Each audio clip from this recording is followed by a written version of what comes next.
আসসালামু আলাইকুম। আমি আজকে আপনাদের সাথে বাসায় থাকা উপাদান দিয়ে কিভাবে মোগলাই তৈরি করতে হয় সেই রেসিপিটি শেয়ার করব। যাদের বাসায় বাচ্চা আছে তাদের জন্য এটি খুবই প্রয়োজনীয়। চলুন শুরু করা যাক। 1 কাপ পরিমাণ ময়দার আটা দিয়ে নিব,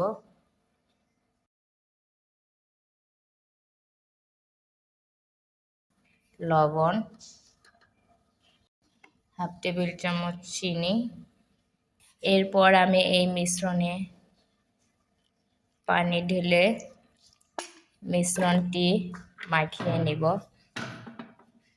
আমি হাত দিয়েই মাখাচ্ছি, যে যার সুবিধা মতো মাখাবেন। 1 টেবিল চামচ পরিমাণে তেল ব্যবহার করব। আমি এখানে সরিষার তেলটাই ব্যবহার করব।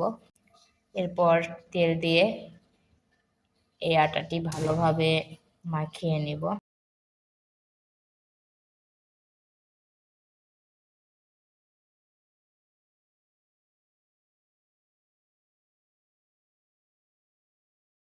দেখুন রুটি বানিয়ে নিয়েছি। রুটিটা বেশি মোটাও হবে না, বেশি চিকনও হবে না। এই দেখুন ডিমের মিশ্রণটা ঢেলে দিব। এরপর মিশ্রণটি পুরা রুটিতে ছড়িয়ে দিব।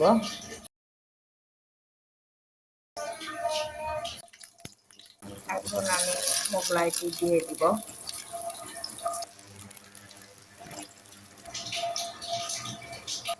মোগলাইটি হয়ে গেছে, আমি মোগলাইটি কেটে নিচ্ছি।